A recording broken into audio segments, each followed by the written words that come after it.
Welcome, Off-Season After Dark fans. We are glad to have you here for our second episode in our mini-series, College Fantasy Football After Dark. As you may recall, we talked about our SEC draft in the 60-teamer Fantasy Football League.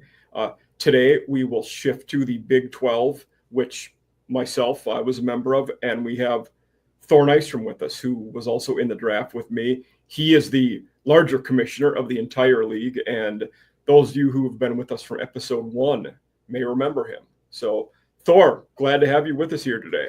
Thanks, buddy. Good to be here. Absolutely, yeah. It's always a fun time of the year. So, Steve and I a little bit talked about the setup of the league and how we have to divvy up conferences, both evenly in terms of team numbers and in terms of projected points overall. So we got into the 6 conferences and how we had to revert back to Pac-12, Big East to make a viable, number of 10 owners in 6 conferences. In kind of one of the things I wanted to ask you, since it was your brainchild from the beginning, back before the league started, I was not in year 1. It's the only year I wasn't in the league. How did this concept come together for you over time, and what were the initial thoughts you had in planning a college fantasy football league as big as this one? Well, the first time you could start playing college fantasy, at least that I knew of, I believe it was through CBS. Yep. What was that? Must have been, was that 14, 15 years ago at this point? Yeah, I was thinking it was around 09, 10, sometime around then, shortly after you and I were done with undergrad. Yeah. Because I remember I had a league in when I went to grad school at Iowa. I cobbled together a league mostly of people there, and I remember that was the Johnny football season because I think my buddy Elliot got Johnny football. He was super pumped about it. But anyway, played that for a couple years, and then realizing, that was possible, and there was websites that could facilitate leagues. Like my mind pretty quickly went to, I wonder if you could scale this up, and if you could, to use the entire FBS. At that time there was 123, I think, FBS. It was something like that, FBS teams. And which is, how big could you make a league? And so I thought, I sort of bandied about that idea for a couple years, and then I got more serious about it, doing the job that I do, and being involved in the coverage of college sports and betting and stuff like that. I thought, man, I bet if I had a big league, I bet it would be feasible for me to fill it. And so I got more, sort of serious about the details of it. And just thought through basically how many could you have without stretching the player pool too thin, but where it's it's a standard fantasy league, in terms of standard starting lineup, standard scoring, standard bench size, standard overall roster size. But so making it have a feel of a kind of a regular league, but at an enormous scale, and then have a big tournament and try to crown a champion of a really big league. And ended up settling on the 50 teams initially, which we did for the first 8 years of the league. And the math ended up working out really good on it, because at that time there was 13 regular season weeks in college football. Yep. And you would, the way that we did it was you were in, it was 5 10-team conferences, and if you played a round robin schedule within your conference or your division, that would be 9 games. Of course, you play the 9 other guys in your division, and then after heading into the 10th week, then we decide the playoff pool. And when we had that format, it was 16 teams. You had a 16-team tournament, 3 from each division, and then basically the top 4th place team. Yep. Was the wild card or whatever. And then, you run your 16-team tournament from there. But weeks 10, 11, 12, 13, those 4 weeks, I was enough for a 16-team tournament. And then, when we initially did, the first year that I did the league, it was just a theory, right? Like I thought it would work, and I thought I figured out the way to do it, like which was through Fantrax, is like the one that not only offered college football, but they had the scalability of it where you could do an enormous league. They also had a bunch of like customized settings with it, so we could do like the different draft pools we do for all the 5 divisions, or now 6. This it turns out the concept worked, and this year we're stretching it again. We added 10 teams, so now it's the 60 teamer. And we thought that one through. You and I had some long phone conversations about it a couple months ago. Yeah. Like, would it work? At the beginning there, when we had 50 teams, like I said, it was like 123 or so FBS teams. Now there's 134. And the player pool wasn't stretched too thin before. It could be stretched a little bit further. We're going to see with 60 teams how that works, but I think it'll work. And we just now we have 14 weeks, and you had the very inspired idea of, well, what if we did 24 playoff teams then and just had it mirror the FCS's playoff structure and have 8 buys in the first round, et cetera. Which will work out as far as the scheduling, because now you have 14 weeks, so you just extend the playoffs by 1 week. But we'll find out. There's never been a 60 team college fantasy football league before, the same way there wasn't a 50 team one before we did it. So we'll find out if it works. I think 2 big questions I have going into the year are, how will having 60 teams affect the waiver wire? I brought this up with Steve Jackson a couple days ago, and his theory was that it won't affect the depth as much of the waiver wire. It makes the guys on there go for more money, which maybe that's another way of saying it does affect the depth. I don't know. But the other one will be, we've never had a version of this league where so many guys will be having buys during the playoffs. That will be very interesting to see how guys cope with at the end of the year. Budgets will be depleted more for free agent money. It'll be interesting to see how teams can cope with that. I mean, you'll remember last year, Cody Carpentier in the league had a bunch of Miami guys, number 1 in our division, gets to the playoffs. Miami had a bye that week, and he got rolled, and his season was over. Yeah. One of those things that happens. Yeah. Yeah. I mean, just by definition, it's the hardest fantasy football league out, single league fantasy football league, just from the sheer numbers. But in addition to that, it's such a puzzle constructing that roster that will both get you to the playoffs through those first 9 weeks where you feel good about that roster heading into the season. But then also, after that, the weeks 10 through 14, if you're lucky enough to get into the playoffs, that you haven't kind of shot your load with as far as the buys go. Exactly. But what makes it so hard is every FBS team has 2 buys. And then there's several that have 3 because we don't use the week 0 game. So any team that has a week 0 game, by definition, they have a 3rd bye, right? Because that just comes out of their season. So they play, the college teams play 12 game seasons over 14 weeks. So they all have these 2 buys.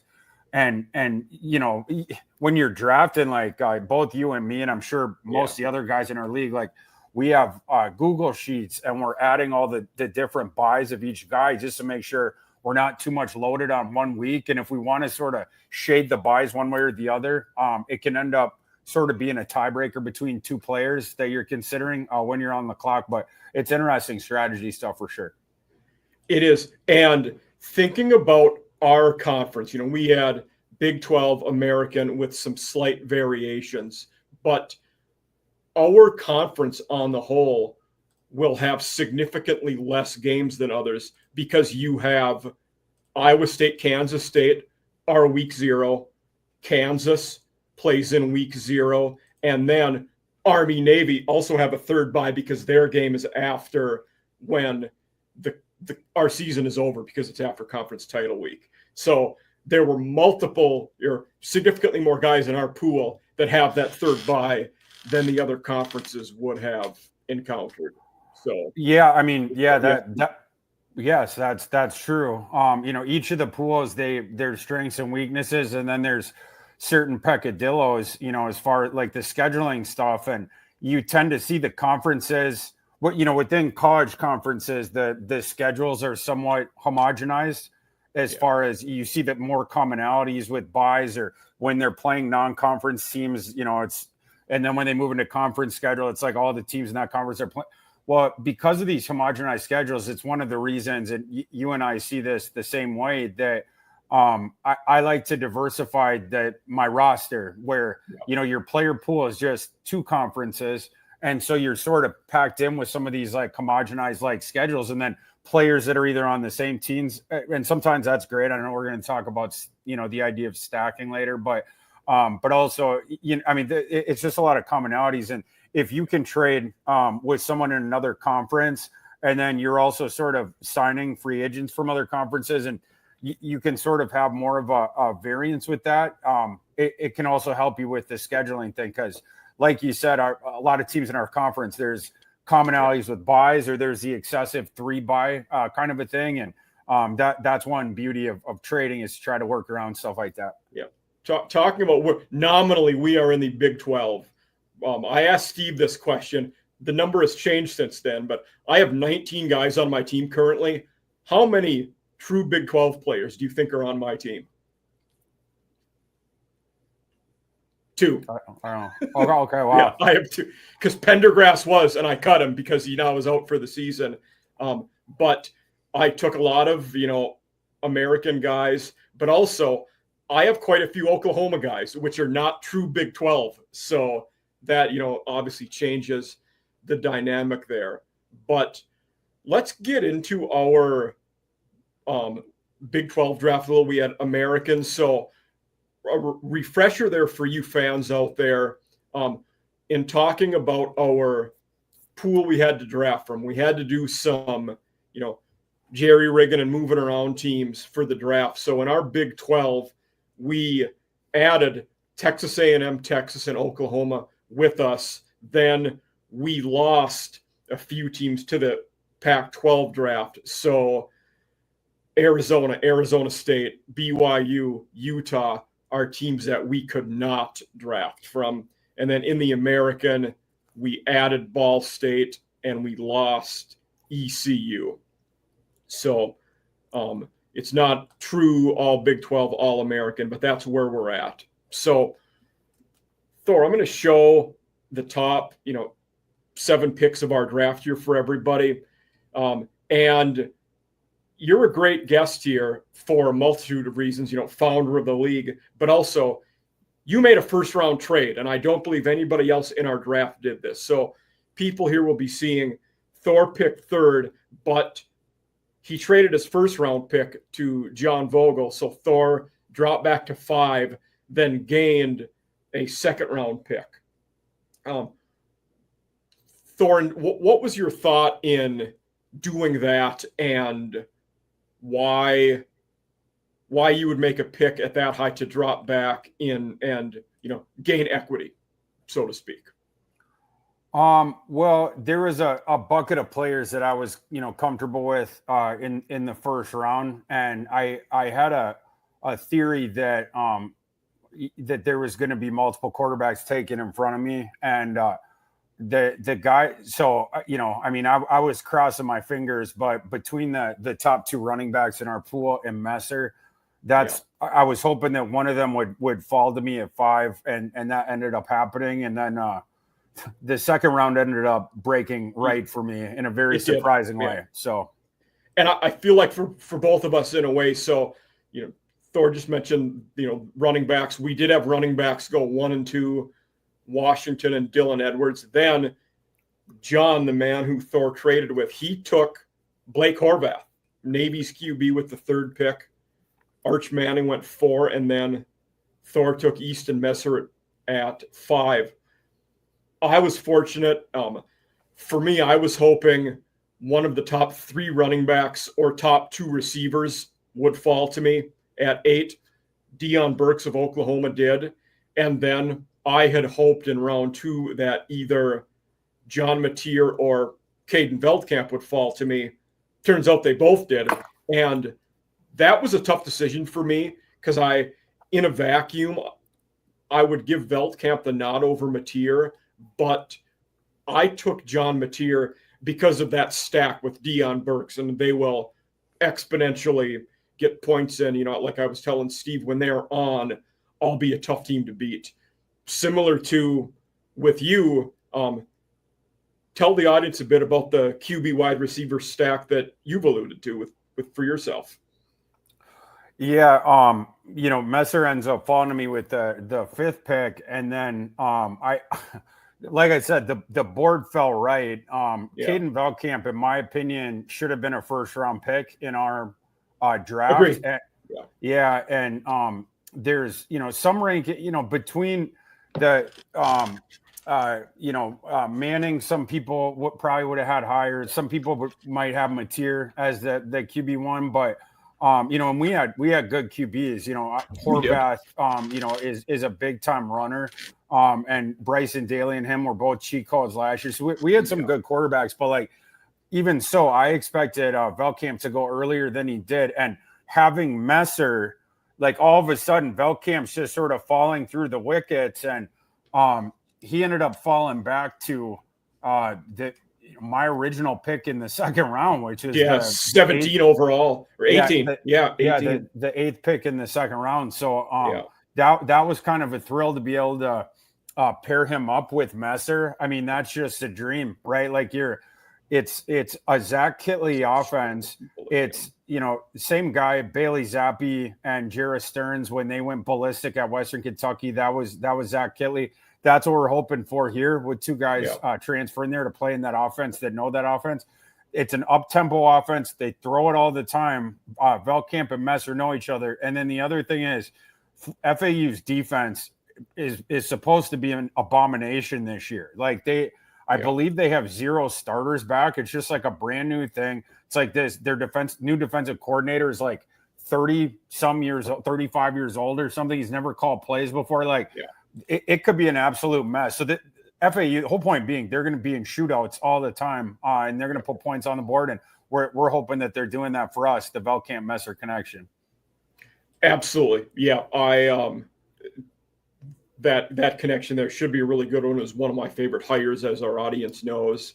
And that one thing, both of us have, a QB wide receiver stack combo, which at first I was like, that's pretty cool. It'll be unique. It turns out at the end of our draft, it wasn't unique. Six of the 10 teams in our draft did the same. So as we've mentioned, Thor has the Florida Atlantic stack. I have Oklahoma. Jordan Mose, who picked first, has the Texas Tech. He has Baron Morton and Caleb Douglas. Jordan Cruz, who picked second, has UTSA stack. Mr. Ranzio has the Texas Longhorns stack. And then Justice, the man who picked at the end, has TCU with Hoover and McAllister. So lots of good QBs in our draft. We've talked about that. One thing we talked about, Thor, with Jackson was in talking about relative strengths of the positions. I felt like QB was a strength of ours. You have said you felt the same way.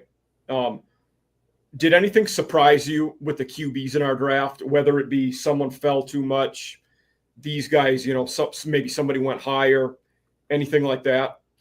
Well, yeah, Veldkamp falling to the end of the 2nd round. I thought was crazy. Yeah, the order that the quarterbacks went was a bit surprising. It was. We did see here. And as far as our player pool, the quarterbacks were deep. Quarterbacks were good in our pool, and receivers, we were deep in receivers. Where our player pool wasn't as good was running back. We didn't have as many high end guys, and then we have several contested backfields in ours. So there was, I mean, it was interesting drafting because, guys in the contested backfields, they're never going to go as high as if we knew who the guy was, obviously. And you can take shots. We saw people taking shots. There was people that were able to double up on those backfields and get both of them and lock it down. There was other. I did that with Tulane. Yep. There was other people that were, where they weren't able to do that. There was times where the other back got taken right away. we had that with the quarterbacks too. With Poffenbarger fell further than you would have thought, but it was because of the prospect of Messamaker, the true freshman who last year in the bowl game went off. Yeah. So who went 4 picks after him to a different owner? Yes, Jackson. Yeah, that's what I'm saying. Yeah, I mean, before the other guy had a chance to do the stack. Exactly. But yeah, as far as like the stacks and ours, like you and I feel like we both felt lucky that in round 1 and 2 that ended up like something that we didn't expect for that the quarterbacks of those two guys to fall back, and that other guys in our league were able to whether they had taken the receiver first or the quarterback was able to kind of circle back and get their stacks. I don't know if anyone was that was a strategy heading in, but certainly if you get an opportunity to do it and it's a high powered offense, you're going to try to do that. And a whole bunch of guys in our league were able to end up getting it done. So it's going to make things more interesting. Yeah. I had told Steve the same thing, that traditionally I have been a guy who has not valued QBs as high, or conversely been in drafts where I felt like QBs were very deep. So I waited a long time to take a quarterback. But in this draft, the way it, came down after I took Burks, and then the 4 or 5 running backs that I thought were very good, they weren't there for my second round pick, but 2 of the top 3 QBs were there. So to me, it just made sense to take Mateer.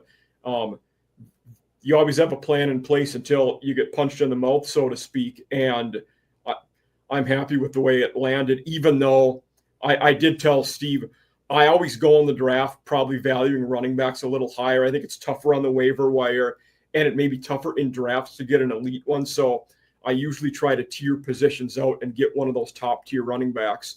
It didn't happen for me this year, but I feel all right in that Tulane's a team that's going to run the ball a lot. I have 2 of their top 3 running backs that, one of whom should be the guy there. And then North Texas, I have McGill, their running back, who I'm happy with because we're in a PPR league. He will catch a lot of balls, probably be their primary runner. And that's another team who's going to score a lot of points and be in shootouts, like you had mentioned with FAU. Yeah, for sure. Yeah. In terms of our wide receiver pool, I don't know that I've ever been in a draft where I felt like there was a deeper one. We had a few top-notch guys, that elite number 1 receiver, but I feel like we had a lot of receivers who are going to be receivers 3 and 4 for guys in our conference who would have been 2 or a very high 3 in a lot of them. Like, we had a lot of receivers. And that makes sense coming from a conference where you have a lot of teams throwing the ball around. Yeah, for sure. Yeah, the depth of our receiver pool was pretty good, and you have some of these offenses that are more pass leaning and don't run. We Colorado, was in ours. There, North Texas, FAU. We had a bunch of them like that, and talked about like how, that made the running back position less, that we just didn't have the quality that some other conferences did. But, you get the, where we were strong quarterback and wide receiver, and we were presented some interesting thought experiments with some of the passing offenses that we had. Some of them, you had a guy where either it was the established wide receiver 1 coming back, or a guy transferring in like Messer that we're pretty confident will be the wide receiver 1. But there was other ones where it was more wide open. Like, we know that they're going to throw the ball a lot, but we don't exactly know the way that it'll shake out.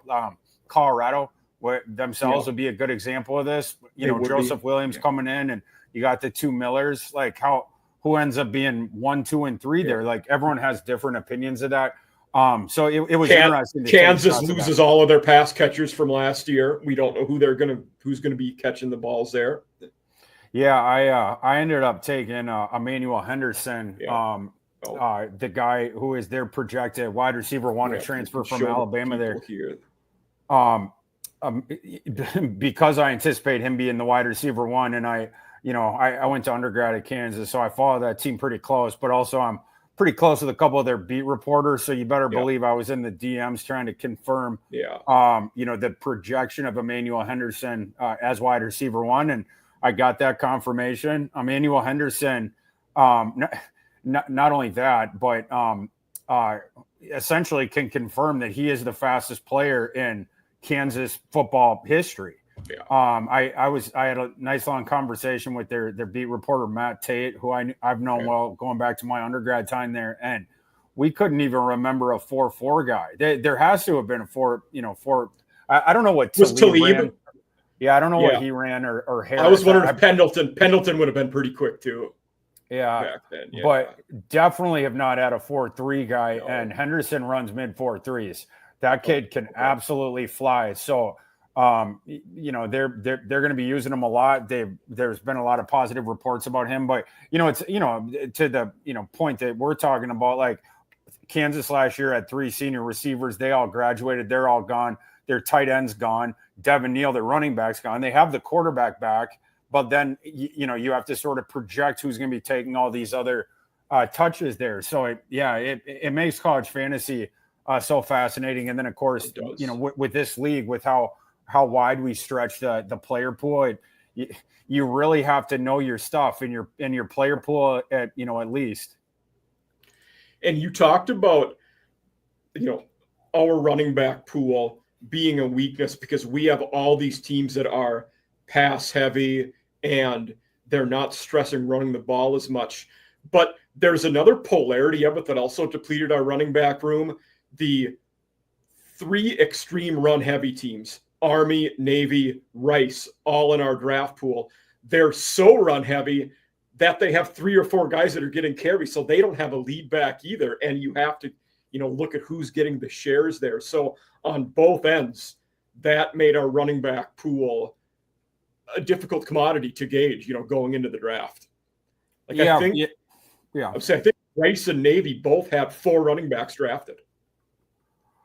Yeah. I mean, the option offense is obviously, you don't get as much of a bell cow generally, except for sometimes, the quarterback, right? Yeah. I mean, like Navy and Army, that's been a valuable commodity recently. I ended up taking Army's quarterback, Dwayne Coleman, the guy who's taking over for Daly. He ain't going to be Daly because he's like, 40, 50 pounds lighter. Yeah. But Coleman is quick. I seen him in one game last year because Daly missed it with an injury. Yep. He can move around pretty good. He ain't going to be able to take the punishment that Daly did, and he's not going to be as good around the goal line, unfortunately.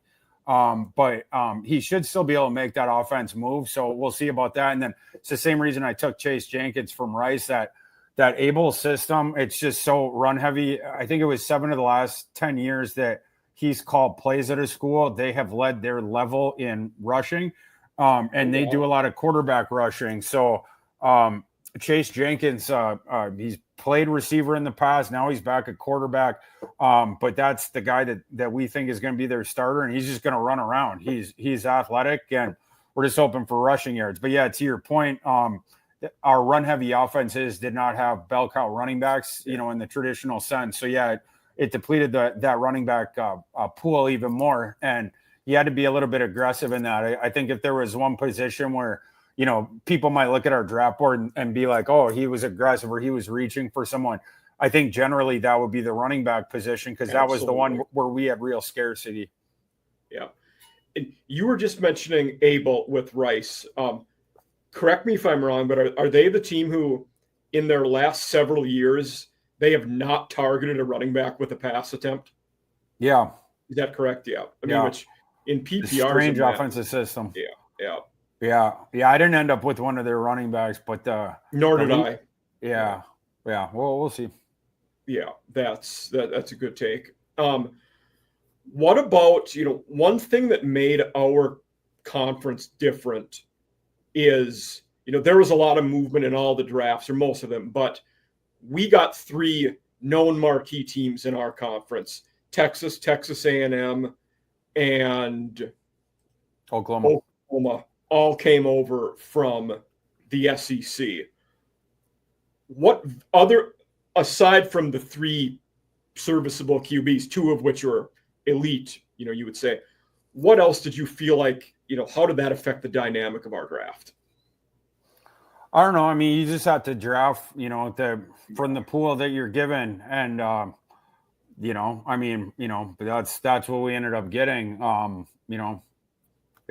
I don't know. Yeah, I think that's fair. It's one It's of just those. what we had. You just play Yeah, the ball where it lies. Like there wasn't, it's just the pool that we were given. Like we do the pools by Bainbridge's projections. Mike Bainbridge, folks out there, he's like we're hoping to have him on for the godfather of Big Ten college. episode. Yeah, next week. Yeah, he's like the godfather of college fantasy football, but he runs fantasy projections for all the guys on the FBS rosters, and he ends up out of those projections, he puts together our divisions. And this year we had it was more of a puzzle because we were going to the 6 divisions for the 10 teams, but there were some interesting decisions made with some of the divisions, and ours ended up with those 3 good SEC teams that used to be in the Big 12, and you got a couple good offenses in there. I ended up, putting a stake in with the A&M backfield.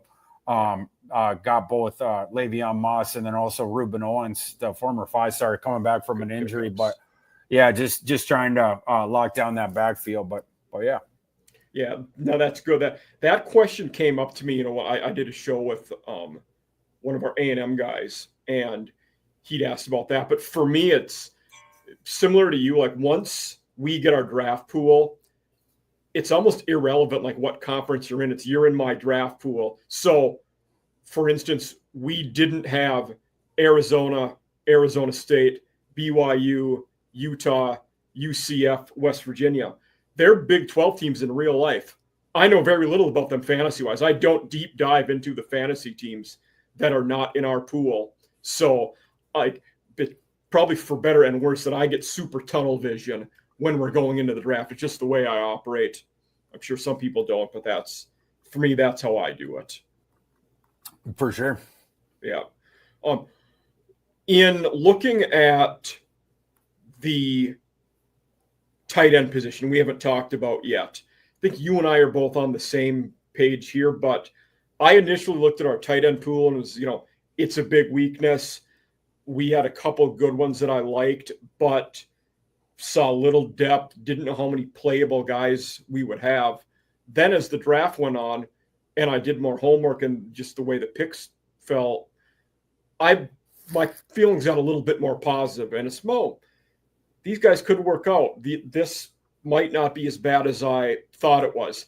Did you have similar feelings there at the tight end position? I mean, we didn't have the high end talent there for sure. Endries from the Texas transfer guy came from Cal, clearly our best tight end. And he should be pretty solid, but he's not one of the top couple college fantasy tight ends when you consider the full FBS. And then there was like a big drop after him. And so, I mean, like, it was sort of Endries or bust there. But once you didn't get them, what our tight end pool did have a little bit of is depth. There was a lot of guys that you could take a shot on. And there's a lot of years in this draft where I'll only take one tight end. But this, because of the way that our player pool was, where, and I didn't end up with Endries, of course. If I did, I probably wouldn't have taken 2 tight ends. But I thought there was some interesting mix and match options, and I thought we had some really interesting sleepers, and I mean, we'll see. You're always biased with the guys that you pick, but there's 2 guys that I think are undervalued, and frankly, my last pick, I think I have unearthed another tight end super sleeper, just like I did a couple of years ago with Zach Kuntz, going into his first year at Old Dominion when they came back after the COVID season. I got Zach Kuntz that year, like round 18 or 19 in this draft, and I got a guy, I think it was round 19. It was either 18 or 19, but Trey Williams from North Texas, he's not ranked by anyone, and I'm not throwing shade on anyone, but I think Trey Williams is going to have a huge season. But North Texas traditionally hasn't used the tight end position as much, but has stayed by their to the media since. Sorry? No, you'd cut out there for a second and pause, but you're good now. Oh, their head coach Eric Morris was talking about how they haven't had a weapon like Trey Williams before, a guy who is that size, that is a skill receiver like that. And Trey Williams last year at the D2 level was a first team All-American, like just put up absolutely enormous numbers. And so I saw this, the offensive coordinator talking about him too, about, the playmaker he is out of the slot, and the weapon he can be in the passing game. And, doing research for a league like this where you got to deep dive every team. That was one that stuck out to me when I was deep diving North Texas was, man, it really seems like they brought this kid in for, to be a big bodied, big slot there, and to add that element to the offense. And then it was great. I ended up getting him really late. And then crazy enough, Bruce Feldman's freak list that just came out, Trey Williams was on it. So this guy that, I thought I had discovered, out of nowhere. Now, Bruce Feldman already had him on the freak list or whatever. So anyway, but it was good validation for me, seeing that, not only, what I had seen and all that sort of stuff, but also that he's getting some hype, as far as that goes. And it confirms that he's a really good athlete. Yeah. For me at the tight end position, I drafted the system as much as the guy. Steve and I talked about this a little bit in our last episode of one of the biggest differences between college and NFL fantasy for me is I'm way more tuned into the offensive coordinator, the system, and their tendencies. And at the tight end position, I ended up picking DJ Rogers from TCU because in Kendall Briles' 8 seasons as play caller, 6 of them he's had a top 10 tight end. So that was, in finding value later on, I thought I got some with DJ Rogers. And also for me, historically, you had mentioned Zach Kuntz, one of your great depth finds in the league history. For me, that is Isaiah Likely, when he was a relative unknown at Coastal Carolina and came out of nowhere, with that Chadwell offense. That was a big one. And am I correct, Thor, in our draft, you ended up with the Texas Longhorns defense? Yeah. Yeah. Who by far the highest projected defense in our league, and team defenses, I feel like, significantly more important in college fantasy than they are in the NFL. Would you agree with that? Yeah. They're a little bit more important. A lot of years, I will play defense roulette, when we had the 50 teams, a lot of times I do that because, because of the amount of defenses there, you can play the schedules a little bit and sort of cherry pick the teams. You've got to be on the wire every week and putting your bids in for that to be successful. But I've done that for some years. This year was kind of an aberration where I felt like, we had the one defense that was like, a tier, one type defense in fantasy. I think Bainbridge has Texas ranked second in his thing behind Ohio State. But we had that one there, and it was falling deeper than in a lot of drafts that we're in with this league where the first defense goes. And so generally I don't feel like I'm in a situation where taking, being the first person to take a defense, it's a good value proposition, but where Texas ended up falling, I thought that was, I think it was like 9th round or 10th round or something. And, third pick of the 9th round. At that point in the draft, if, you're, projected, 2-3 points a game better than the next best defense, you're adding that to the starting lineup, right? So for the price of a 9th round pick, I'm locking in a couple point advantage in every game against my division mates. That's to me, that's a no brainer. Like, I love stocking up on the skill guys as much as anyone. But yeah, I just felt like the juice was worth the squeeze there. And then I just so happened that I ended up with their kicker, Mason Shipley, and Texas, they didn't kick as many field goals last year. And so maybe the Texas kicker was slightly undervalued because he was not the first kicker taken. I took the kicker later on, but Mason Shipley came from Texas, and he's got a really big leg, and Jeff Banks, our boy, Yep. Huesmann, our favorite special teams coordinator He's a legend. in, Yep. in college football, he mentioned to the media that a part of the reason that they kicked less field goals last year was because essentially they didn't trust their kicker last year, Bert Auburn, 45 plus yards. And even I think at 40, it was, you'd start to think about it, but they just wouldn't even try beyond 45. And now they have a guy where they can.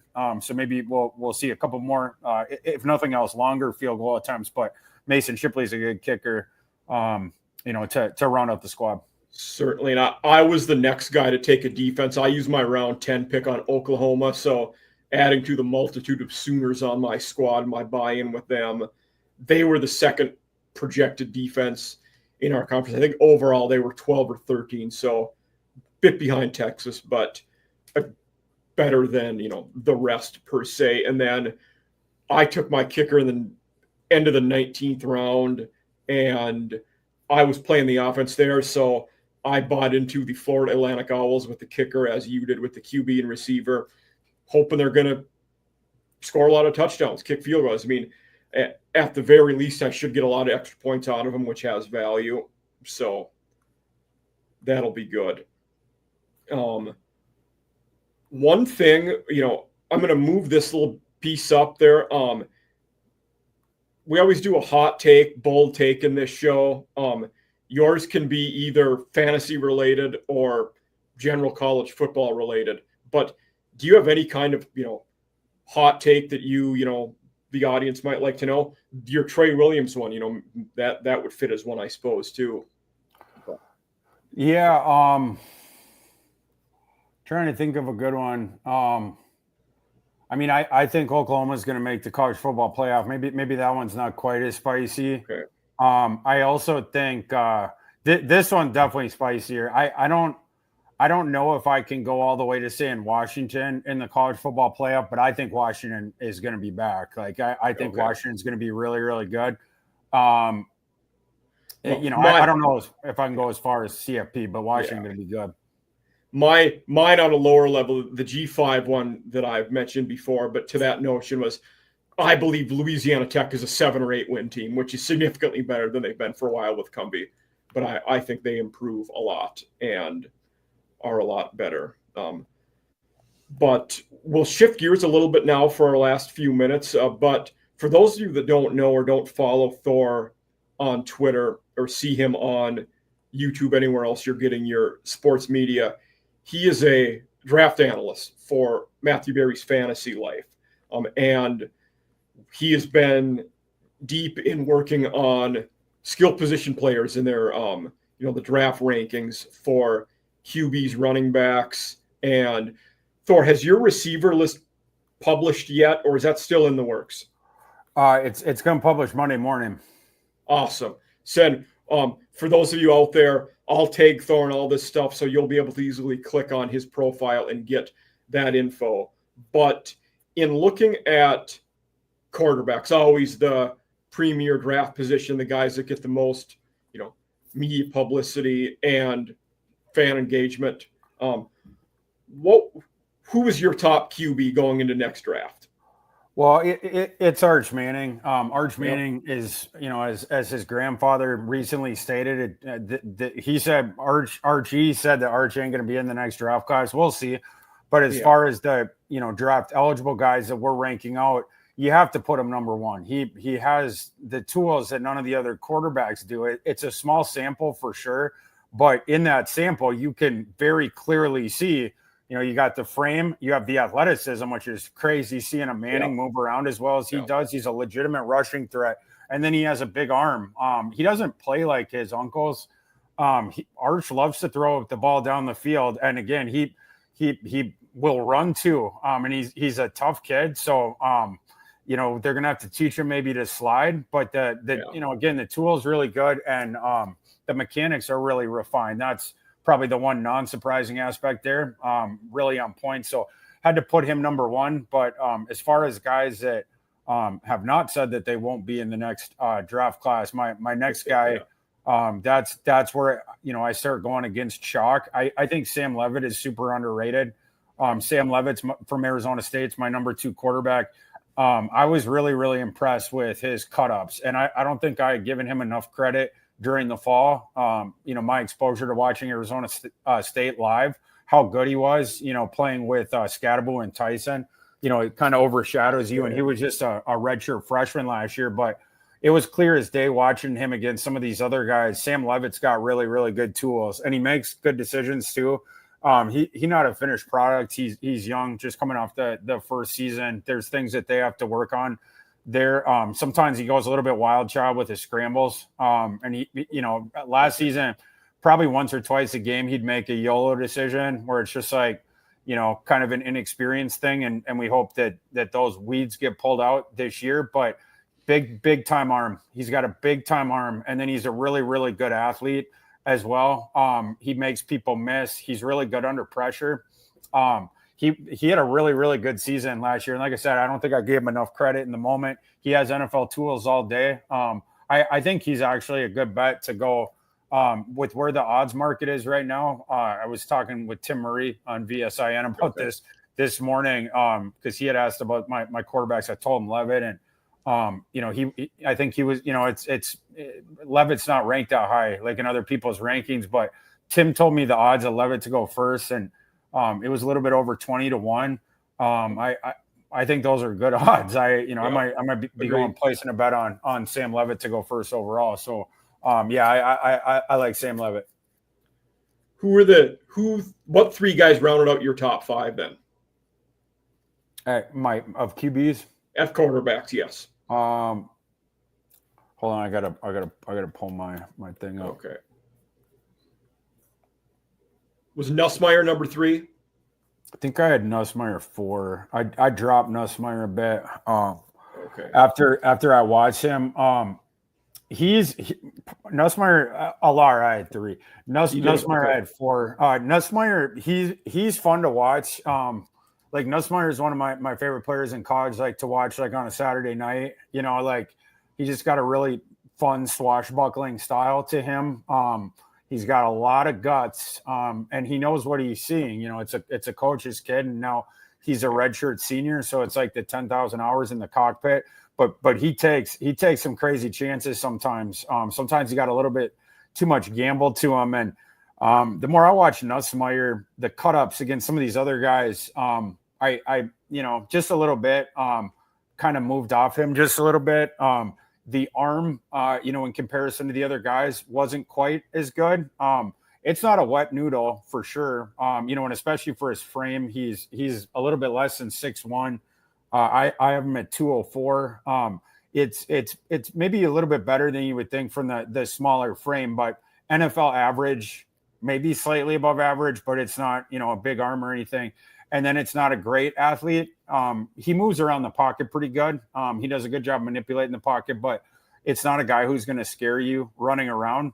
And so for those reasons, you have the kind of the narrower path in the NFL. Everything gets harder for guys like that. They don't have a trump card trait. And so that, and he takes too many chances too, is the other thing. Like in the NFL, you're going to have to toggle it back even a little bit more. I still do think he starts, that he'll be a starting quarterback for a while in the NFL, but I don't know that he has superstar potential. He doesn't for me. So okay. I ended up having to knock him down.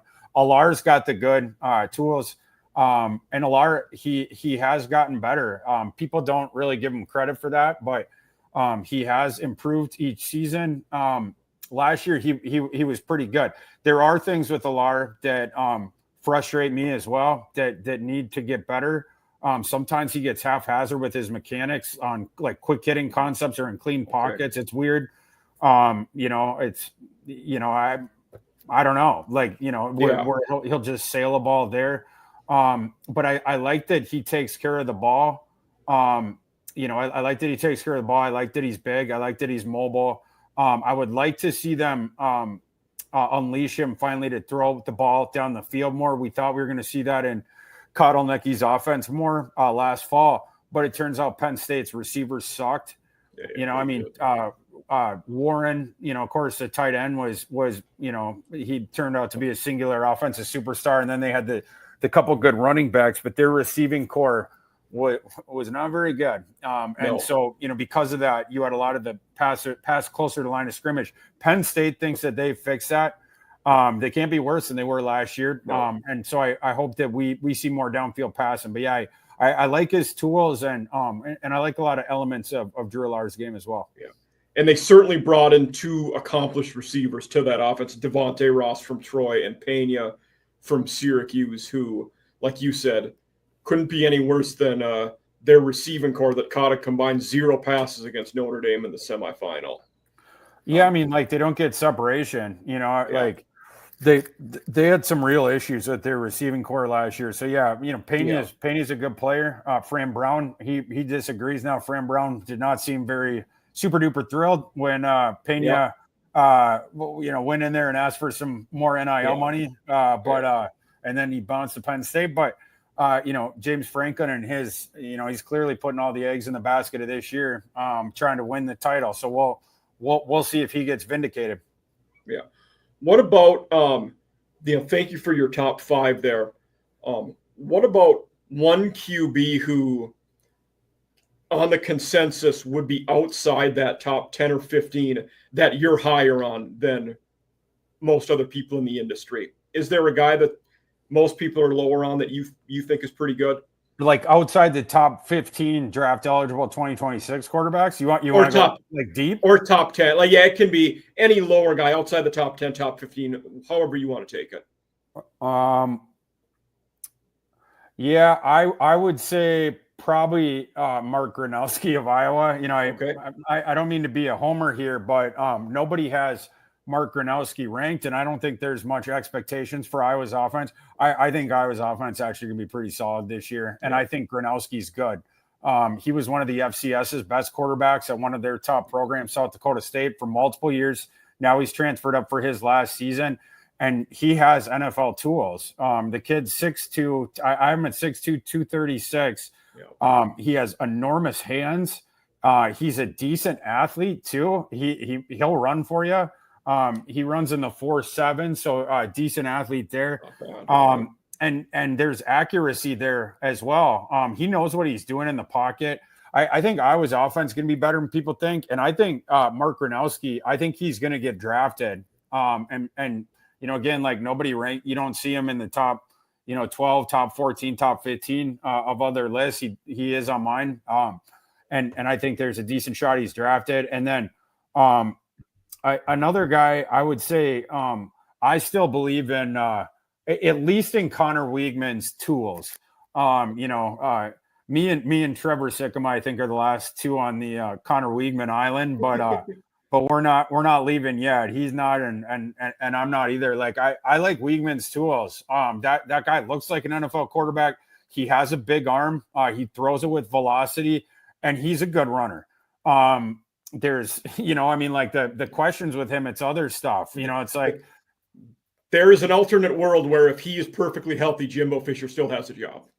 For sure. Yeah. I mean, Weigman started out Jimbo's last season. He started out lights out, and then, he got injured and the whole thing went to, but Weigman has battled some health things, in recent years. And, that's certainly a part of it.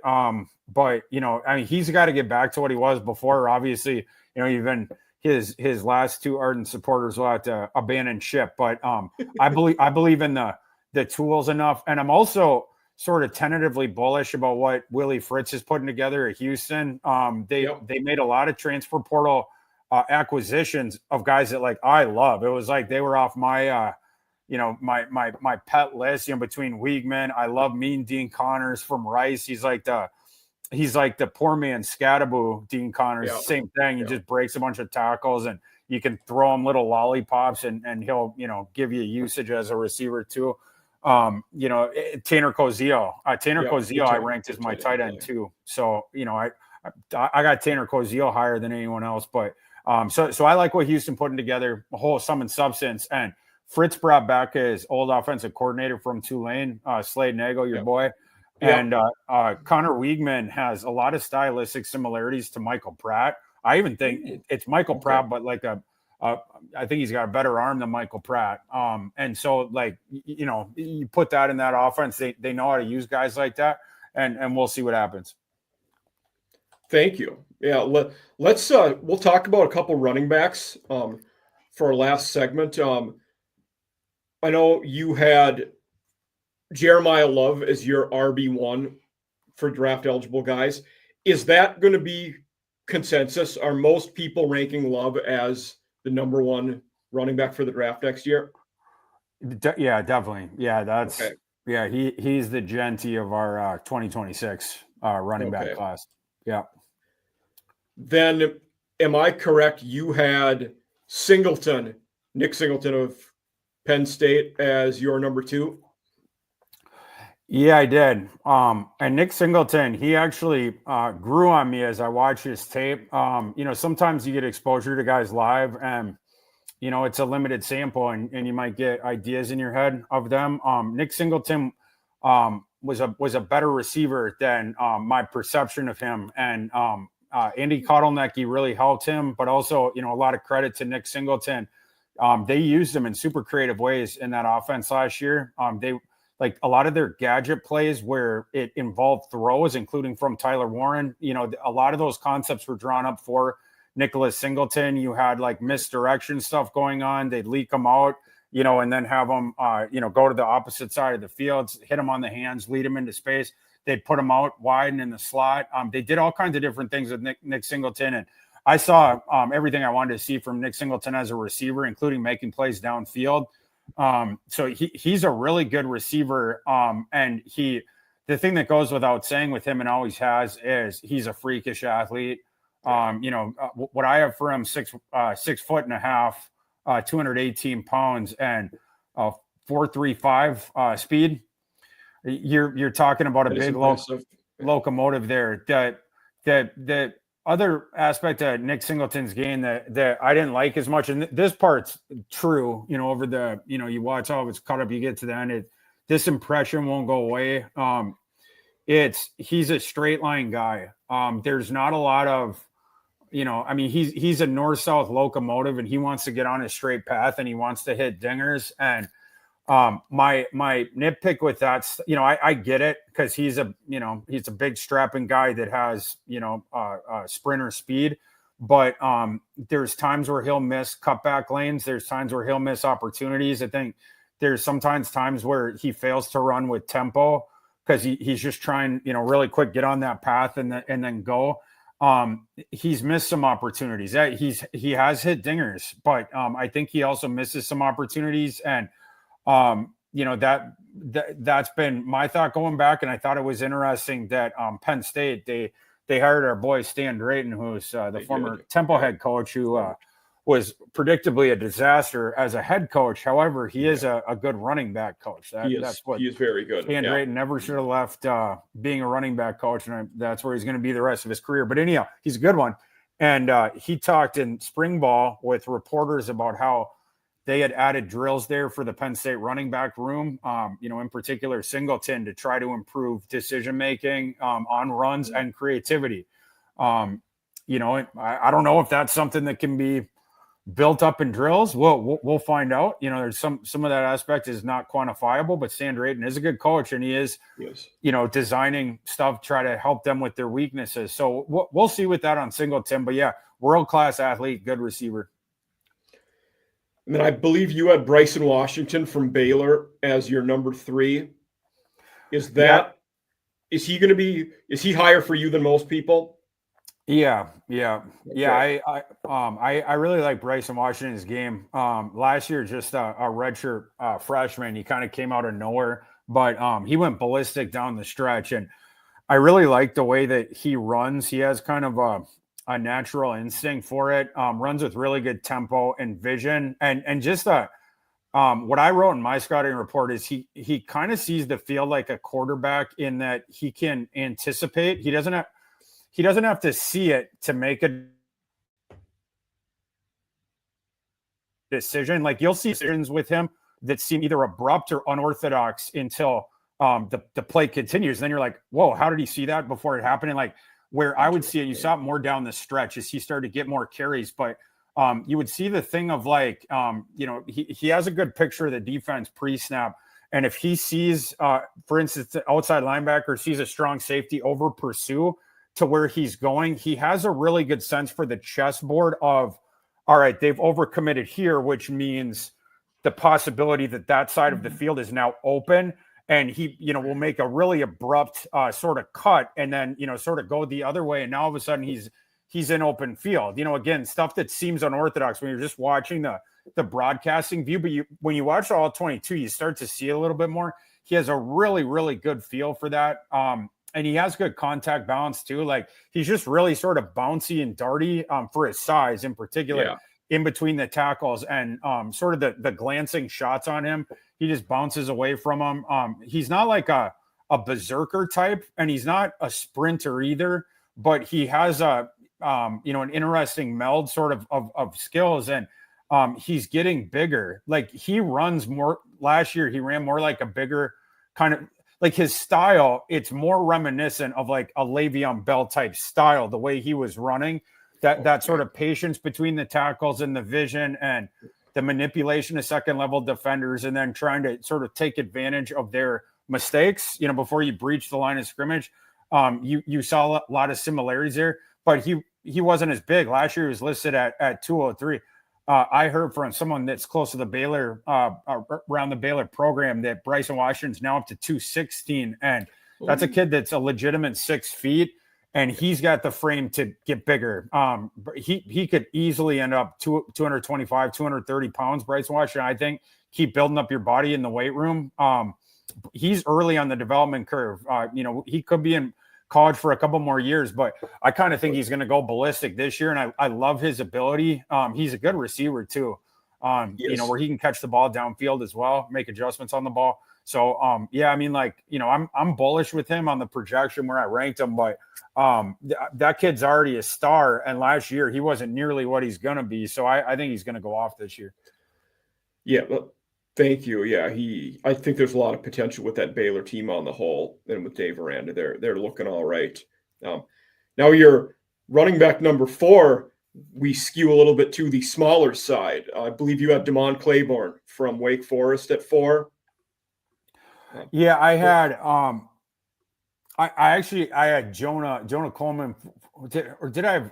I thought it was Claiborne 4 and Coleman 5. Okay, yeah. Those guys are close for me. But yeah, Claiborne first. Claiborne's tape opened my eyes more than I thought it was gonna. I knew that the NFL scouts, they like Claiborne. I hadn't seen as much. Maybe I just didn't have the exposure on Wake Forest, so I wasn't taking him as seriously until I watched his cut-ups. That kid can move. He can boogie. He makes people miss in a phone booth. He has really, really good lateral quickness. He has really good agility. And he's got home run speed. I think they had him as the second fastest running back in the CFB 26. I think they gave him the second fastest rating, but he has home run hitting ability. So it's someone who can, what he lacks is size. He's 5'9.5". He's 192. But he can get to the second level because of that ability to make people miss and sense that hole and sort of cut and dart and slither through there. And then all of a sudden you're out in space and he can hit the afterburners. It's a really electric mover. That's the thing with Damon Claiborne. And, it's apocryphal for sure, but like the high end version of that kind of a player, it reminds you of a younger LaShawn McCoy in the ACC. You and I are old enough to have watched Shady McCoy do his thing at Pitt, and Damon Claiborne looks like a younger version of that. It's the same kind of a game, the same kind of darting around people. Now you see me, now you don't. Same dance until you get into space in the second level, and then you can outrun people. It's a really fun back, and he's got some skill as a receiver too. And what you're looking with Damon Claiborne to do is just get him into space because he can potentially hit dingers for you. So I ended up liking Damon Claiborne more than I thought I would. Yeah, I'm very excited to watch him, at Wake Forest, new coaching staff coming in. Their O coordinator, Rob Ezell, was at South Alabama last year. So, that's an offense where they're going to try to get people in space, create running lanes for him. I think it should fit the way he's going to run the ball quite well. Now, the other guy, Jonah Coleman, who you were talking about, is about the exact opposite of DeMont Claiborne physically. If you look at him, he's the shorter bowling ball type. What do you like about Coleman? What should the audience know about him? Yeah, wrapping with Jonah. Jonah 5'8.5", 228. Like you mentioned, bowling ball type back. I thought that Jonah Coleman, we were probably going to see him in the last draft class. I was kind of surprised that he ended up returning to Washington, but Washington, like we were mentioning earlier in the episode, that sets up to be a really dangerous team this year.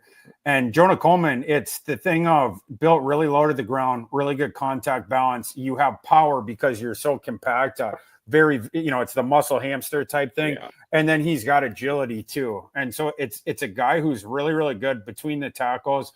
He's not a terrible athlete either for, a guy who's kind of short and stubby like that. I have an estimated 4.51 on his 40. I mean, it's, you're not going to get a guy with 4.3 speed at those dimensions, but it's not a bum of an athlete is the whole point. And it's a guy who's been doing this for multiple years. And it's a 3-down back as well. Jonah Coleman's a really good pass blocker. He takes pride in it. He's talked about how Washington runs a true pro style, not only offense, but also that their pass protection schemes, they're all NFL calls on those as well. So he has a really good understanding of all that different stuff. And he gives you efficiency as a receiver too. So it's a guy who potentially can function as a bell cow back. The one thing you won't get from him is explosion, but you're going to get basically everything else. Okay. Yeah, I remember in your write-up about him, you talked about the efficiency he had, helping on third downs in a multitude of ways and how that, will look good in the eyes of NFL teams. Yeah. For sure. Yeah. So we're going to wrap up there, Thor. Anything, you'd like to say, parting words for the audience, whether it be about the 60-teamer or NFL draft stuff, anything you want to tell them, where they can find you? Yeah, I mean, you can find me on Twitter at ThorKU, and then you can find my work at Fantasy Life, Matthew Berry's Fantasy Life, fantasylife.com. And we're going to be continuing to roll out like the NFL draft rankings, like by position for 2026, the too early summer type rankings. Tomorrow, dropping on Fantasy Life is the wide receiver and tight ends. So I ranked out 20 receivers, ranked out 10 tight ends. But have scouting reports on those guys, early thoughts, and then my rankings on them. It's interesting and fun doing it now, getting ahead of it early, and then just kind of seeing where you fall on some of these guys, and then interesting seeing where some other people in my industry they end up doing that. But we're continuing to go through. Offensive line will be up next, and then we're going to get into the defense. But so check that out. And Mike, was good. It was good chopping it up with you, brother. It was glad to have you here. Yeah. So all of you, Thor will be a regular contributor here. And for those of you that follow me on Twitter, he's frequently tagged in the 60-teamer, posts I've made so far about the draft, and will continue to be in those as we move into the regular season. So Off Season After Dark fans, have a great day. Thank you for being here. And we look forward to